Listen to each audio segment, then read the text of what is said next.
Feliz sábado a todos. Não speak English. É como ele falou, tá?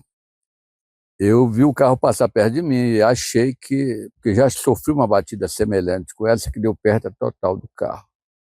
Eu fiquei pensando assim, eu estou com a mensagem, ainda que não quisesse, porque é uma grande responsabilidade falar, principalmente por representantes aqui de vários lugares, apesar de que tem muitos conhecidos aqui, inclusive a minha ex-tesoureira ali, a esposa do Morre, muitos anos lá botamos juntos naquela igreja ali, né? E a mensagem ela vai ser breve, adaptada para o momento, porque ela está em PowerPoint. E eu vou ter que adaptar para vocês. Atenção, é muito importante que vocês, ao mesmo tempo que eu irei falar aqui e pontuar alguns aspectos, vocês deverão já estar fazendo a reflexão, porque eu não vou voltar atrás para fazer o fechamento, tá bem? Eu vou começar com o texto de 2 Timóteo, capítulo 3, verso 1. E esse texto é conhecido da maioria de vocês. Sabe, isso quer dizer sabe, devemos saber. Porém, isto, que nos últimos dias sobrevirão tempos trabalhosos, e outras traduções de tempos difíceis. Perigosos. Muito bem. Apocalipse, capítulo 12, verso 12. Porque o diabo desceu a vós e tem grande ira, sabendo que já tem pouco tempo. E a nossa meditação vai se basear em o tempo. E para conjugar, o verso 17 diz assim: o dragão irou-se contra a mulher e foi fazer guerra aos que guardam os mandamentos de Deus e têm o testemunho de Jesus. Então nós temos uma guerra em tempos perigosos. Ele está irado. O dragão por si só, ele está fazendo uma linguagem aqui que dá uma dimensão, para quem conhece as histórias medievais, sabe o que representava um dragão, o perigo. E ele está irado, um dragão irado ainda por cima, então nossa situação está bem, podemos dizer, correndo risco. E na primeira carta de Timóteo, no capítulo 4, verso 1, diz que nestes últimos tempos apostatarão alguns da fé. Isso aqui é um ponto-chave, porque não sabemos quem poderá se apostatar nesses últimos tempos. Além de enfrentar a guerra, vai apostatar. Aquele soldado desertor, que em certos períodos da guerra, ele larga tudo e vai embora.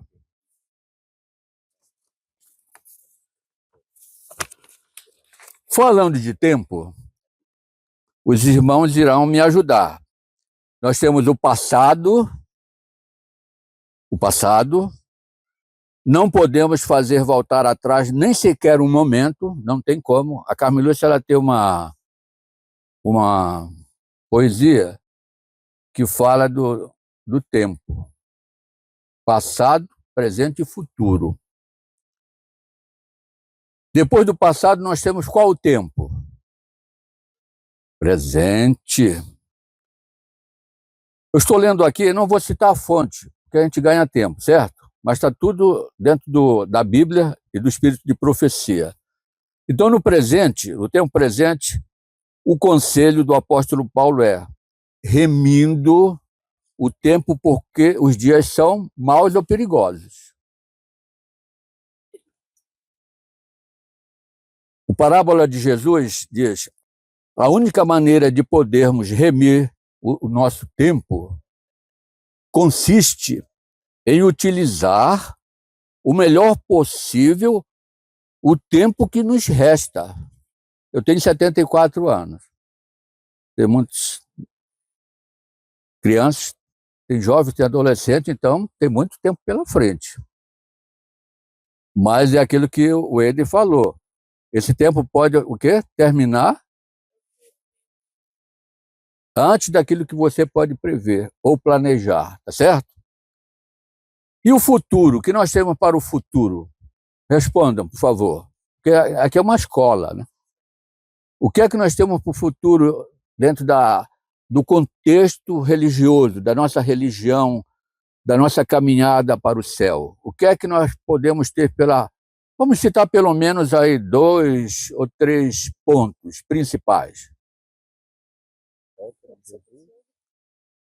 Eu vou citar um aqui que é de grande importância, tá? Brevemente vai fechar a porta da graça. Vai chegar, depois do fechamento da porta da graça, um tempo chamado tempo de... o hino aqui até faz menção a essa questão, que nesse tempo nós temos que precisar de Jesus. E muita oração. Chamado tempo de angústia. E eu vou encerrar por aqui, porque os acontecimentos serão vários, rápidos e sucessivos. Mas eles estão no futuro. Existe uma analogia aqui que está num dos nossos livros. Eu vou ler. Em certa ocasião, alguém perguntou a Galileu Galileu: quantos anos tens? E ele respondeu: 8 ou 10. Respondeu Galileu em evidente contradição com a sua barba já branca. Aí as pessoas fizeram a pergunta: como? Alguma coisa está errada. Tem com a barba branca, com aparência de idoso, e diz que tem entre 8 ou 10 anos. Aí logo ele explicou: tenho, na verdade, os anos que me restam, porque os já vividos não tem mais. Achei importante essa analogia, né?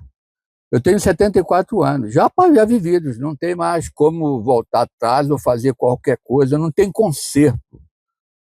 O que me resta é os anos que eu tenho pela frente. Isso condiz com a parábola do rico insensato, que está no Lucas capítulo 12, verso 20. Vamos aqui, como é uma reflexão, vamos refletir juntos aqui, e vocês vão se manifestar. Qual era a situação do rico insensato? Como é que ele se achava? E ele estava ali diante de Cristo. Qual era o pensamento dele, o alvo, o foco deste jovem, que se considerava religioso? Qual era o foco deste jovem? Qual era o foco do jovem rico, insensato? Sim, o foco dele era material. Notem bem, a Bíblia diz o que é, nas lições, inclusive, o que é espírito é espírito, o que é carne é carne. Então a vida dele estava voltada para o material, desconsiderando o mais importante, o espiritual. E quais eram os planos deles? Eram planos imediatos, para pouco tempo, para ele poder se preparar logo para ir para o céu. O testemunho diz que eram muitos planos e para muitos anos. Eu não sei se é o nosso caso, que eu acho que não é o nosso caso, né? E a Bíblia respondeu: louco, esta noite te pedirão a tua alma, e o que tens preparado, e para quem será? Ficou a pergunta no ar. É o caso aqui, né, que nós viemos aqui. Uma batida fatal, como poderia ter sido a nossa, que Deus livre, nós agradecemos imensamente por podermos estar aqui falando da sua palavra. Mas poderia ter um acidente fatal. E aí? Chamado para aquela hora, e como estaria a minha vida, como estaria a vida do Ed, de outros, de vocês? Deus livre e guarde.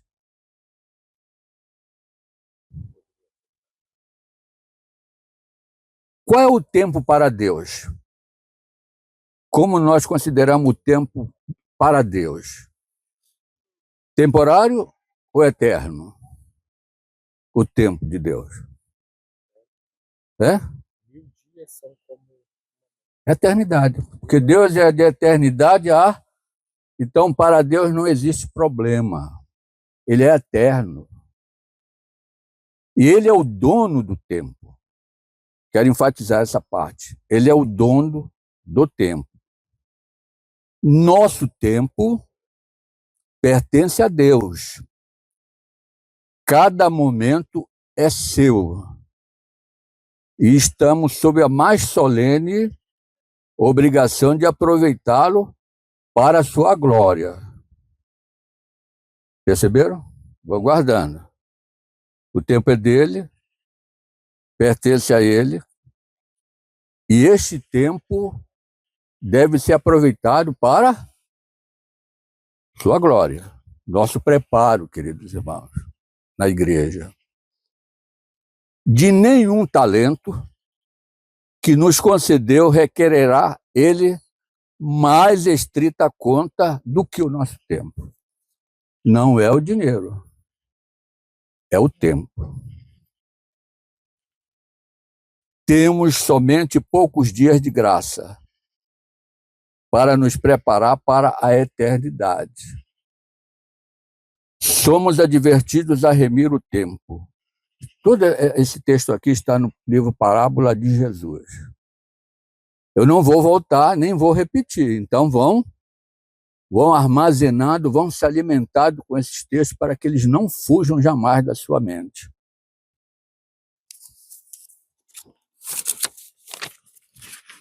Olha esse texto. A menos que compreendamos a importância dos momentos que rapidamente se escoam para a eternidade e nos preparemos para enfrentar o grande dia de Deus, seremos mordomos infiéis. Eu costumo já ouvir muitas pessoas falarem assim: o que é que você está fazendo? Estou passando tempo. Passando tempo. Outro diz assim: estou matando tempo aqui, fazendo coisas inúteis. Eu estou realmente matando tempo, mas não é que ele está matando tempo, é o tempo que está matando ele, diante do que nós já consideramos aqui. O vigia deve saber que horas são da noite. Está fazendo uma linguagem profética. Os juízos de Deus estão para abater-se sobre o mundo. Não posso dizer e não sei qual seria a opinião de vocês. Os juízos de Deus já estão descendo sobre a terra ou ainda não? Porque está escrito que o Espírito Santo já começou a bater as suas asas para deixar esse nosso planeta. Precisamos nos preparar para esse grande dia. Qual é esse grande dia aqui? Vamos lá, já não vou voltar atrás, vocês vão responder. Qual é o dia que nós enfatizamos? O grande conflito que nós vamos enfrentar. Mas o grande dia mesmo, para cada um de nós, é quando Jesus disser lá no santuário: está feito. Os homens não discernem. Notem bem que aqui não classificou uma espécie de pessoas. Ele falou os homens. Quando fala os homens, está falando de todos nós. Não discernem as sentinelas angélicas que retêm os quatro ventos para não soprarem sem que os filhos de Deus estejam selados. Nós não estamos assim muito preocupados pelo que está escrito aqui, Eider. Carlos, parece que nós não estamos assim, né? Deus parece que está vendo a nossa mente aqui, lendo, conhecendo-nos. Porque ele diz assim: os homens não discernem.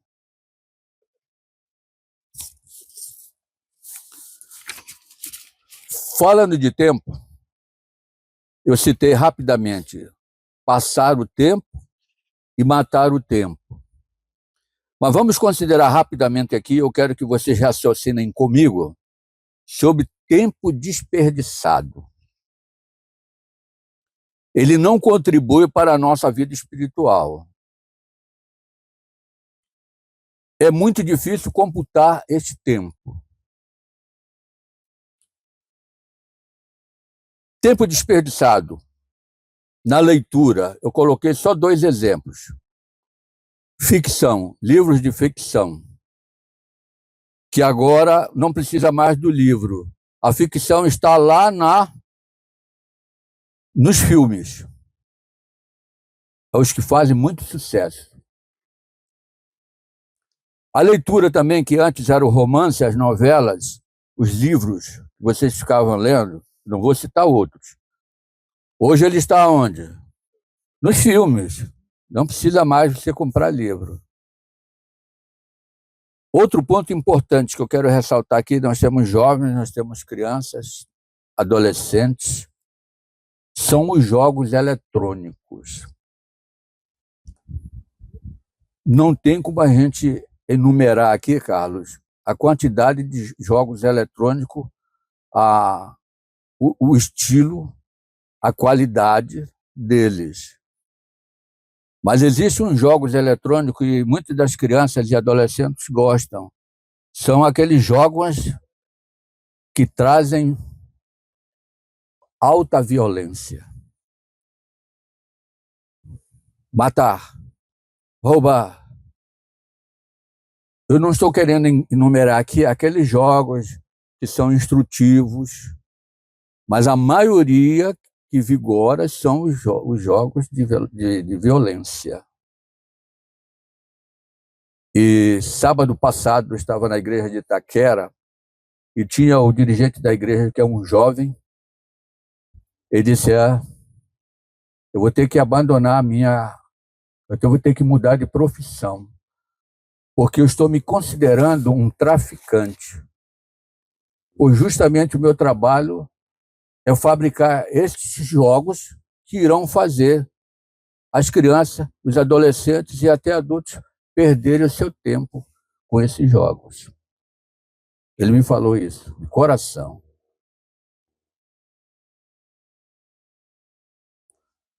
E os filmes? Agora vocês vão me ajudar aqui. No Brasil chama-se Netflix, ou Amazon. Eu creio que aqui também tem, né? É isso, Carlos? Se fosse aquele filme que dura mais ou menos quanto tempo? Um filme normal. 1h30. Tem alguns que são 2 horas e tem até filmes de 4 horas, 3. E o que vocês me dizem da série?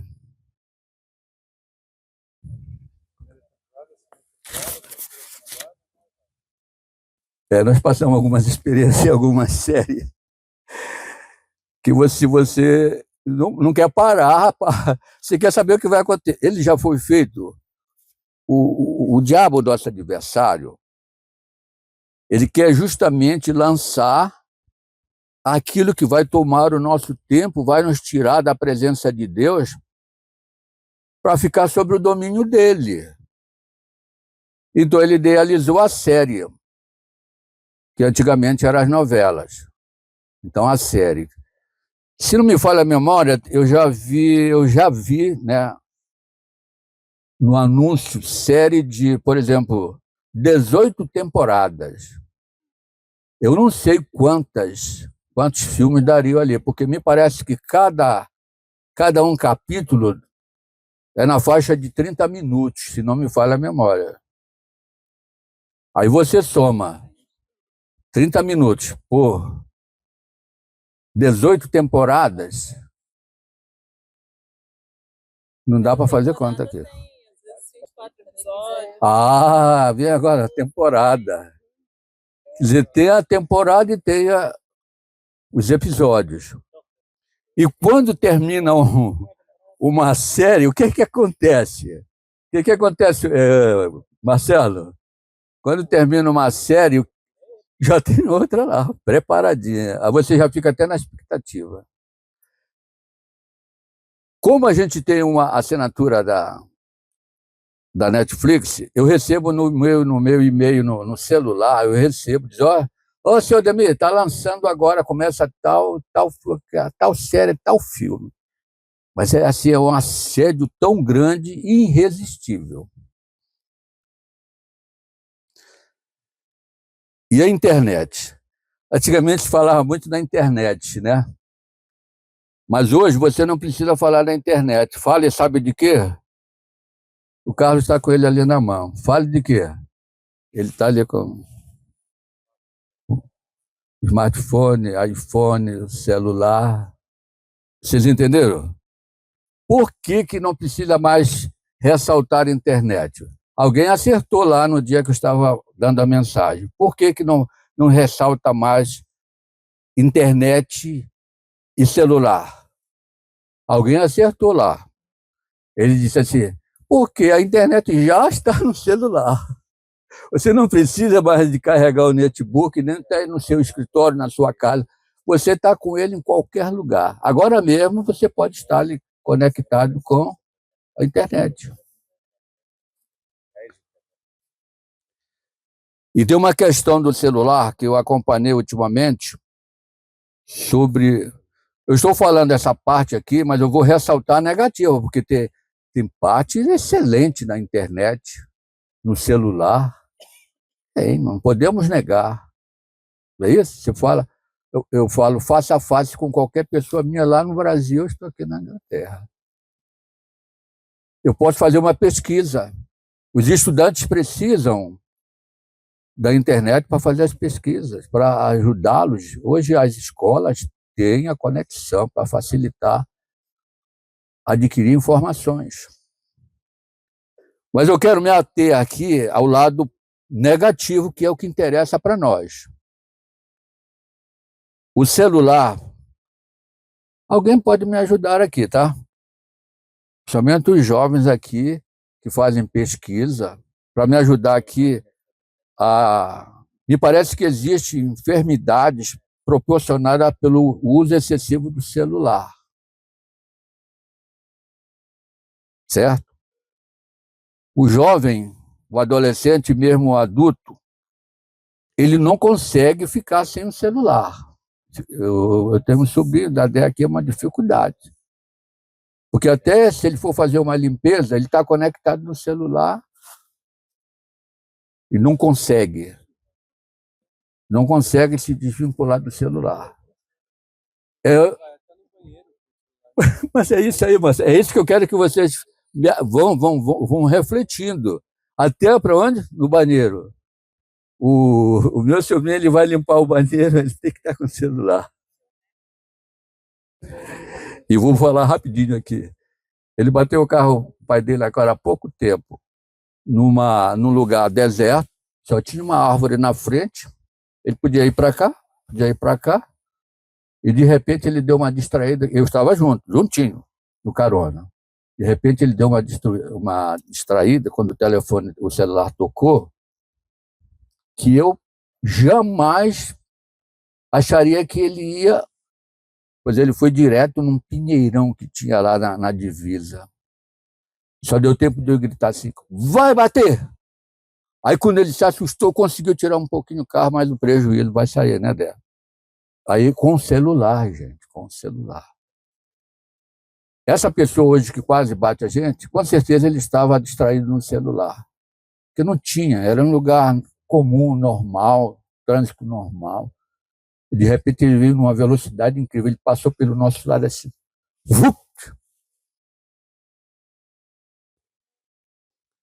O que mais poderia trazer o problema do celular? Me ajudem. Nós estamos refletindo aqui para a nossa própria edificação, principalmente da nossa família, dos nossos filhos.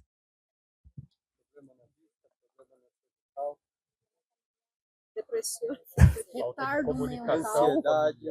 Isso. Bom, vocês perceberam? Nós não estamos perdendo tempo aqui. Falta de... eu vou chegar lá, ó. Deixa eu chegar lá rapidinho aqui para a gente abreviar o tempo. Redes sociais. Tradicional redes sociais. YouTube. O que mais? Instagram. Outro. Me falaram que acima do YouTube, o Facebook parece que sobressai. Não sei, eu não uso. Eu tenho, mas não uso. Facebook.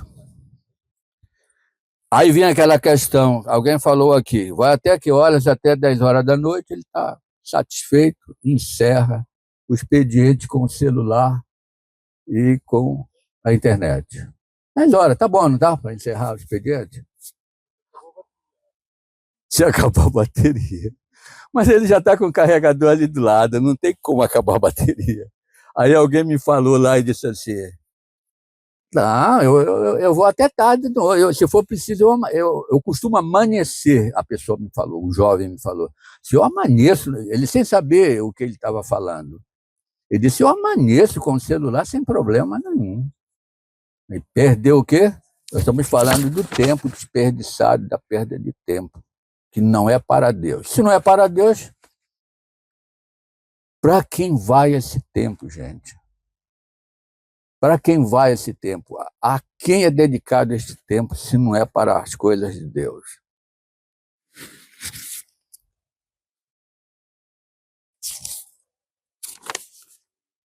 As grandes indústrias do entretenimento, plataformas, eu não sei qual é o certo.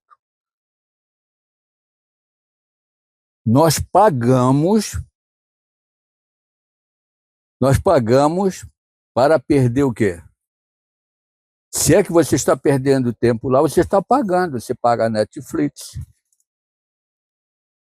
você paga outras plataformas, você está tirando dinheiro do seu orçamento para aquilo que não é proveito. E pelo contrário, é a moeda do outro lado. É desperdício, é contra você.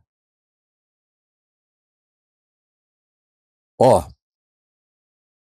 eu já vi um comentário de especialista dizendo que tudo isso que não é bom que você tem no celular, na internet, nas redes sociais, que aí já alguém adiantou aqui, isso é para casais. No meu PowerPoint tem uma foto que mostra desde o cachorro até o dono da casa conectado. E a pessoa fez para sobressair, botou o cachorro conectado lá, todo mundo lá na sala, cada um no seu canto, e o cachorro também estava conectado. Olha, e faz a espiritualidade definhar, preste atenção, este alimento não é essencial para a nossa alma. A família, cada um no seu canto, o Marcelo já adiantou, cada um no seu canto. Afeta diretamente o nosso tempo para Deus. O estudo da Bíblia, a leitura dos testemunhos e o estudo da lição. Eu não vou perguntar aqui se vocês estudam as lições diariamente ou só na sexta-feira. Afeta a oração ao sair. É aquela oração que a maioria faz, oração relâmpago. Principalmente se fica no filme, na internet, no celular até tarde da noite. Ele acorda de manhã, relâmpago, não pode se atrasar. Ao chegar, porque esse especialista ele disse que todas essas coisas desnecessárias que não têm aproveitamento para a nossa vida espiritual, ela é considerada como lixo. E ele diz que a nossa mente fica entulhada de lixo. Nós fazemos da nossa mente uma lixeira. E não deixa de ter verdade. Não deixa de ser verdade para alguns. A oração particular talvez nem aconteça mais, ou se é aquela rápida. E aquela oração secreta que você tem que conversar com Deus, também não acontece. Ela está ficando extinta. Porque a tua mente, ela não está espiritual, ela está carnal. E o carnal não se adapta com o espiritual. Então você não tem vontade. Você não tem vontade para essas coisas. A tendência nossa é para o carnal. O culto familiar é corrido e muitas famílias atualmente não estão fazendo o culto, nem o da manhã e nem da tarde. Alguém falou aqui do sono. O sono, ele tem que ser regular. Caso contrário, o Marcelo adiantou algumas coisas ali. A ansiedade, o que mais, Marcelo? Poderia ser você com sono vencido, com falta de sono, estresse. Eu não vou falar aqui das brigas na família, não, do casal entre si e com os filhos. Você não tem paciência, gente. A tua saúde está grandemente abalada por vários fatores. Isto atinge o teu psicológico. Aí você perde a paciência, você não tem paciência. A sua estrutura física não está normal, com tudo desregulado. Eu não vou falar na falta do exercício físico, no lazer, que isso aqui foi muito importante, isso aqui. O lazer. Os pais não têm tempo para os filhos. E com isto, grandes problemas estão sendo afetados nas famílias. E o culto na igreja? Eu estou indo para finalizar.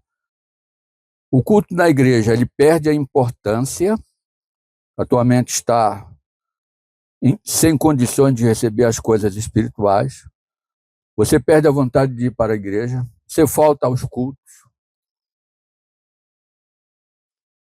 E o apóstolo Paulo, ele cita, não deixando a nossa congregação, como é o costume de alguns. E existe um adágio muito antigo que diz assim, o tição fora da fogueira, ele primeiro esfria e depois ele apaga. Assim é a vida de muitos de nós, de muitos cristãos.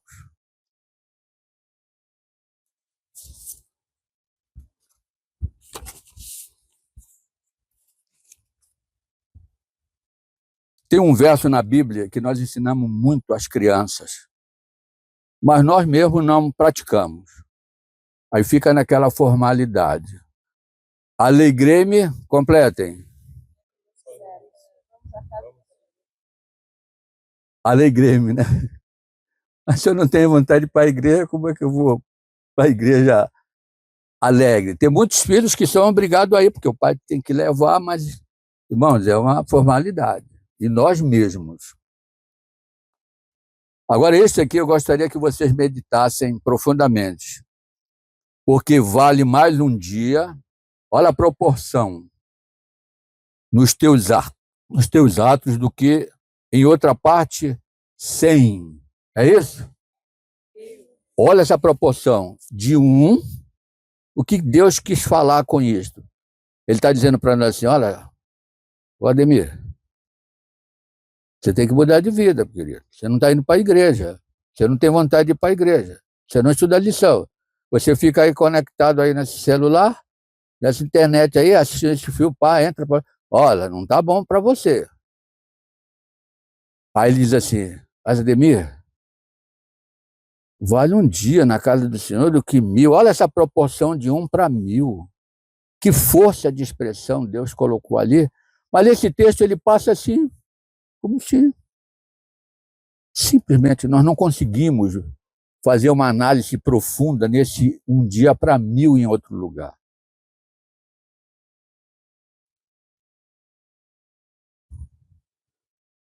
E outro detalhe que eu mudei o meu conceito sobre essa questão de ir para a igreja.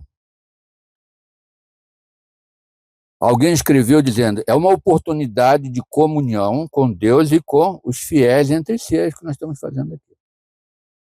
Você já pensou? Eu nunca vou esquecer essa reunião nossa aqui, somente tão distante do meu lar, da minha cidade. Eu jamais vou esquecer. Imaginando quando nós não teremos mais essa barreira de distância, de país, quando nós estaremos no céu todos juntos.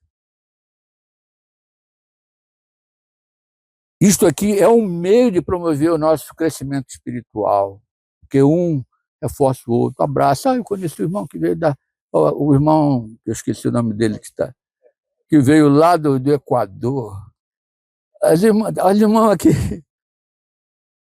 De onde? Romênia. Romênia. O Carlos, de Portugal, com a família. Esther? Espanha. Espanha?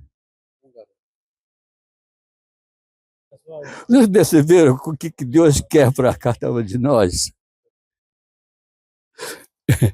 E outro detalhe que nós não conseguimos assim absolver é o Mateus 8:20. Onde estiverem 2 ou 3 reunidos em meu nome, quem está aqui? Ou nós temos dúvida? Carlos? Eu gosto do Carlos porque ele é positivo. Quem está aqui mediante esse texto? Opção. Não precisa fazer. É 2 ou 3. Mas nós costumamos fazer assim, olha, gente, hoje eu não vou para a igreja não, por esse motivo, por aqui. Isso aí é a espiritualidade que está lá embaixo, tá? Mas aqui está dizendo que se tiver 2 ou 3, Cristo está lá. E aí eu olho para os irmãos, para a falha daquele, para a falha daquele, aquele não sabe pregar, aquele prega mal. E aí, não, hoje eu não vou para a igreja. E aí a gente deixa Cristo esperando lá. Eu vou citar alguns exemplos práticos. Eu até comentei, acho que foi com o Carlos. Eu fui católico na minha infância. E uma das características que eu não esqueço jamais, apesar de estar na igreja já há mais de 40 anos, é a reverência. A reverência. Outro detalhe, eu vou citar aqui um outro aqui, tá? O outro detalhe que hoje se percebe, a gente quando vai fazer a pregação na igreja, a gente observa quem está atento, quem não está. E nós percebemos, como eu falei no celular, eu percebi pessoas conectadas nas redes sociais, dentro da igreja. Se por acaso estava do meu lado, ele está lá. Ele está lá conectado, ele não percebe o vazio que ele está criando para si. Tem uma igreja no Rio de Janeiro, e um pastor muito... Ele manda todo mundo deixar o celular na entrada da igreja. Não fica dentro da congregação com o celular. Ele descobriu que ele ficava falando para a maioria das pessoas no ar. Estou falando para o ar. Você está conectado na internet, lá na rede social, recebendo e mandando mensagem. Ele atentou para esse detalhe, que ele tomou uma posição até, ao nosso ver, drástica. Mas ele achou que era necessário. Eu não sei se vocês acham ou não.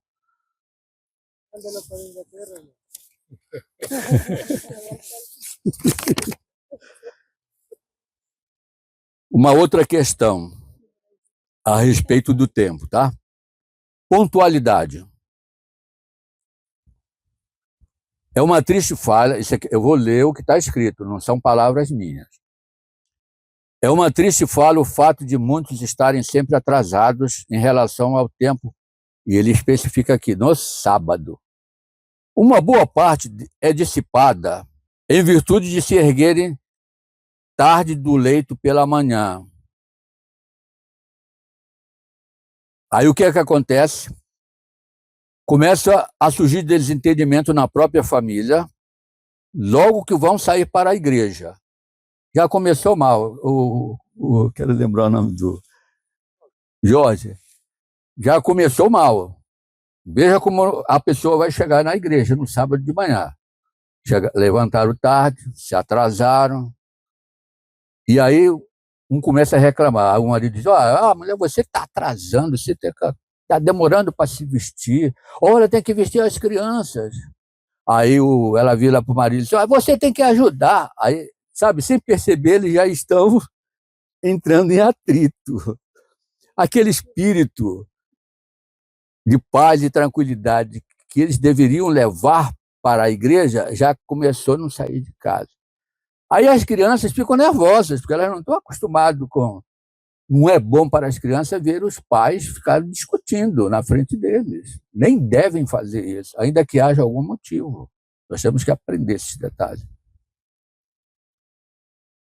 Aí vem a pressa, a impaciência e a precipitação.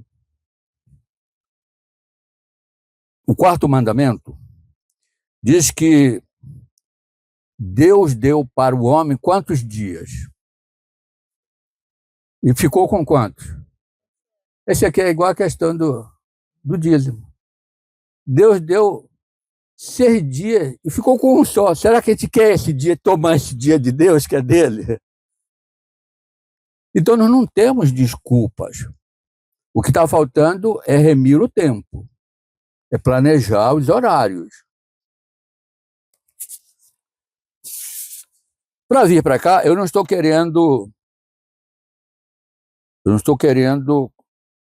fazer alusão a nenhuma crítica nossa ou de vocês. A primeira vez que eu estou aqui, não sei quando eu poderia voltar. E eu preciso falar. Deus precisa falar para mim, falar para vocês. Lembrai-vos de que cada minuto é tempo sagrado. É pecado desperdiçar o nosso tempo. Está tudo escrito. Isto, porém, vos digo, irmãos, que o tempo se abrevia. Quantos gostariam que o tempo pudesse retroceder aqui? Quantos? Eu acho que eu consigo. O tempo retroceder. Pode retroceder o tempo? Jamais. O que passou, passou. Se ele pudesse retroceder, nós poderíamos rever pessoas amadas que já não estão conosco. Nós poderíamos consertar erros cometidos. Mas diz que quando a palavra sai da vossa boca, ela não volta mais.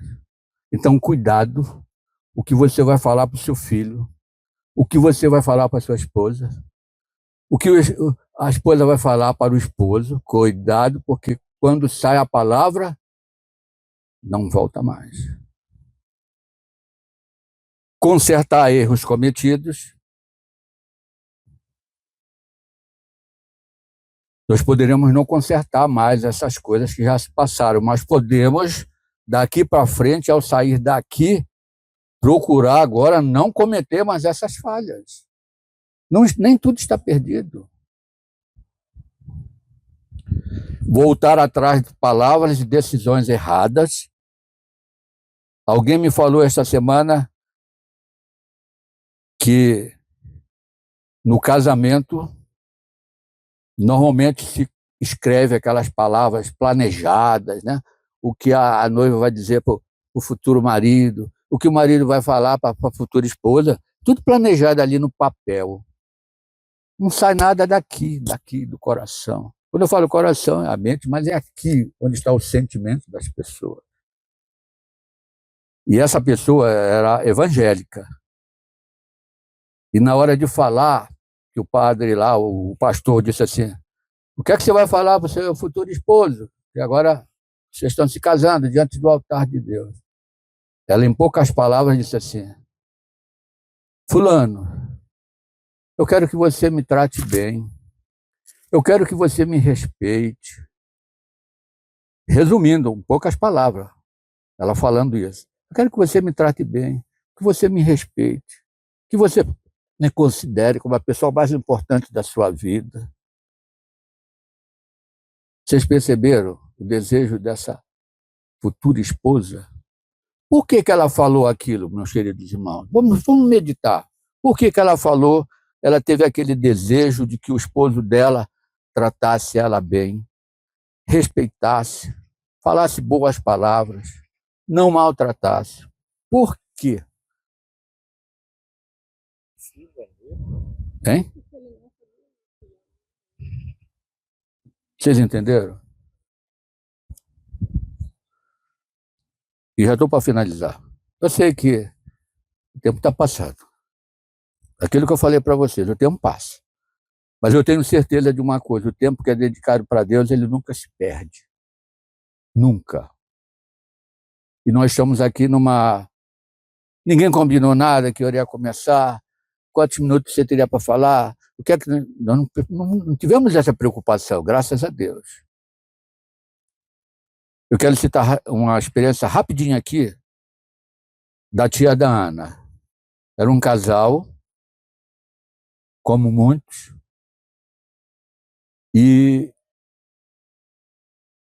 não sei se o meu casamento com a minha esposa tivemos muitos desacertos. E graças a Deus por estudar, hoje nós somos um outro tipo de casal, ainda que poderíamos ter sido melhor lá atrás, mas você não reme o tempo, não deu para fazer lá atrás, faz agora. Você falou coisa ruim para sua esposa, tratou ela mal lá no passado, então você vai remir o tempo. Daqui para frente você vai tratar bem. E aí eles brigaram, jovem casal. Normalmente as brigas já começam quando o casal é novo, porque não tem experiência, não tem vivência. Não estão habituados e preparados para as vicissitudes da vida. E eles brigaram, um ficou aborrecido, como é normal, de cara feia, vira para o lado, na hora que vai dormir, vira para o lado, o outro dorme para o outro lado. E teve um pastor que uma certa vez falou que a pessoa coloca Satanás entre os dois. Ele fica lá dividindo, até o leito fica dividindo. Os dois não se falam, casaram. E aí, chegou no dia que ele saiu cedo para trabalhar, como de costume, e estavam brigados. Aí ele saiu na porta, ela veio atrás, não tinham filhos ainda. Aí chegou à porta e disse, aí na mente veio aquilo, eu estou brigado com a minha esposa, não posso ir no meu trabalho nessas condições. E ele voltou. Ele deu um espaço para trás e voltou para beijar. Para beijar, né? Eu tenho que trabalhar em paz, gente. E ela, sabe o que ela fez? Alguém pode aqui dizer qual foi a reação dela? Aceitou a reconciliação? Aceitou dar um beijinho nele? De despedida para o trabalho? Aceitou ou não? Hein? Não. Não aceitou, entendeu? Ela não aceitou. Ficou de cara feia ainda e ele, tristonho, deu espaço e saiu no portão e foi embora. Concluindo, tempos depois chegou, bateu na porta, uma pessoa dizendo que o esposo tinha sofrido um acidente e faleceu na hora. Irmão, vocês já perceberam a perda de tempo que leva e o prejuízo que leva uma briga entre o casal, sem se falarem, uns por um dia, por 2 dias, por semana, e outros até por meses, perdendo tempo quando eles casaram para serem felizes, para compartilhar a felicidade, principalmente aqueles que têm filhos. E agora eu vou concluir. Que eu falei que eu não ia voltar atrás, porque eu creio que vocês puderam assimilar tudo que foi lido e falado. Tem um texto em Mateus capítulo 24, 12, que diz assim, e por se multiplicar a iniquidade, completem. Certo? E tem outro texto, em Jeremias capítulo 8, verso 20, muito conhecido, só que esse aqui é muito triste. É triste demais. Passou a cega, findou o verão, e nós não estamos salvos. Está escrito isso aqui. Isso vai acontecer com muitas pessoas. E finalizando, eu quero deixar Apocalipse capítulo 2, verso 5. Como foi falado no decorrer, nós não podemos voltar atrás, mas nós podemos remir. O que seria remir? Professores e as professoras, o que seria remir? O que seria remir? Isso, Carlos. Remir, você não vai consertar aquilo que você fez de errado, mas você pode, em outras palavras que ele falou, consertar. Pode consertar, remediar. E o texto, para finalizar, ela é uma chance que Deus dá para cada um de nós que aqui estamos, e esse é o meu desejo também. Lembra-te de onde caíste, de que maneira? Quando você tratou mal a sua esposa, quando a esposa tratou mal o seu marido, quando você maltratou os seus filhos, que são tesouros. São tesouros. Você vai se apresentar diante de Deus deles aqui, Senhor, com os filhos que me destes.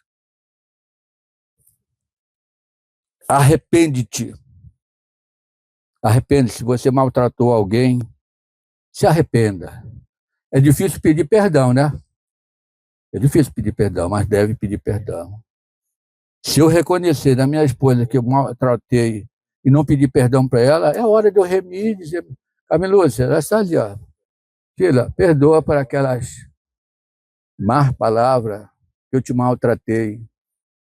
Né? Ou mesmo os filhos devem pedir para os filhos: filho, perdoa porque eu te maltratei numa situação crítica. Eu ainda era ignorante em muitas coisas.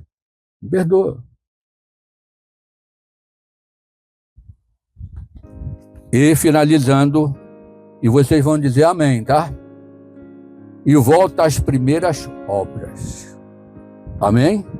Que Deus abençoe a cada um de nós. É o meu desejo, a minha oração. Amém?